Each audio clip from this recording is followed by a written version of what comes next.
All right, welcome back to our next video in our CFPB series. And if you listen to the first video, you know that a lot of exciting things are coming to the closing business. And before, Robin's going to start with Pillar 1 of the ALTA Best Practices. But before we get there, I want to mention that the CFPB, one of the things they've done is change the terminology around the business, which I don't think that solves anything. I'm not sure why they did it. It seems like they have a thing for C words because a lender is now going to be referred to as a creditor.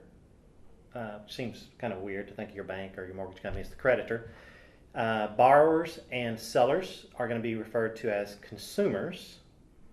And closing is now consummation. So we've got creditor, consummation, and consumers. And actually one of the good things, I think, about the CFPB is they have actually kind of gotten rid of some forms. You know, I used to always joke at closing that sometimes we get new forms, but they never do away with old forms.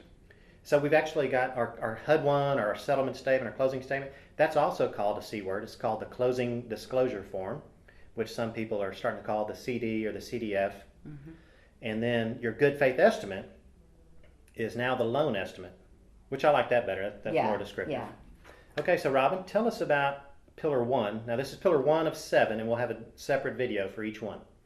Again, these pillars are best practices, as American Land Title Association calls it, is certain steps that each closing office, whether it be a title agency or an attorney's office, should already practice, which CloseTrak, we practice this already. But pillar number 1, best practice number 1, is to make sure that the company or the vendor you're dealing with has their license. Their license are up to date. They're maintained. They have not expired.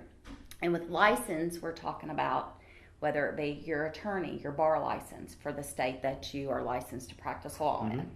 So we do make sure that we have 6 attorneys on staff. We make sure everyone is properly licensed. All their fees are paid in whichever state that we are practicing in. Right. The second license could be your title agency license, to where we as a company and as attorneys individually, we are licensed to write title insurance, whether it be through a national known title underwriter, Chicago, Fidelity, Mississippi Valley. We are licensed to insure and write title for you. We also best practice number 1 is to make sure that the company you are dealing with is in good standing with the state. So they have filed all appropriate annual reports, paid all if they have franchise and excise tax, they've done everything they need to do within the state they're practicing to make sure they're in good standing. And is that all for Pillar 1? Well, another one could be if you have notaries. You may not think of it. If you have notaries, you make sure that everyone's notary bond has been paid and that they are not notarizing documents with an expired commission. Mm-hmm. So these rules, this Pillar number 1 is not anything new, really. No. Everybody's supposed to be licensed.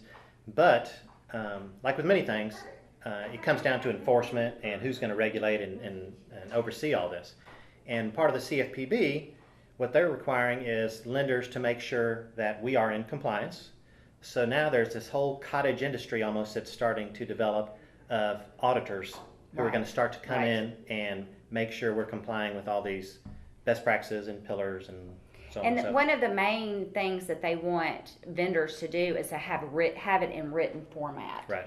So everyone, other vendors that you may be dealing with, they may have their license, they may be up to date, but they may not have it in a written format together. So when these auditors come in, you should be able to just pick up it and say, here's our license, we're up to date. So that's one of the main changes too, to make sure that you have easy access to this documentation for when and if you're audited.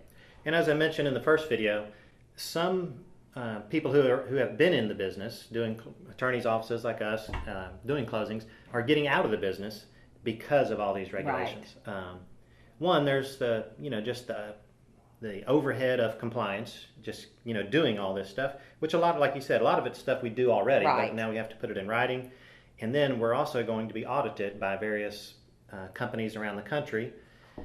And so there's an expense. There's very expensive to go through those audits. And we already get audited 3 or 4 times a year through our title companies, but now we've got another audit coming, and it's going to be a federal audit, right?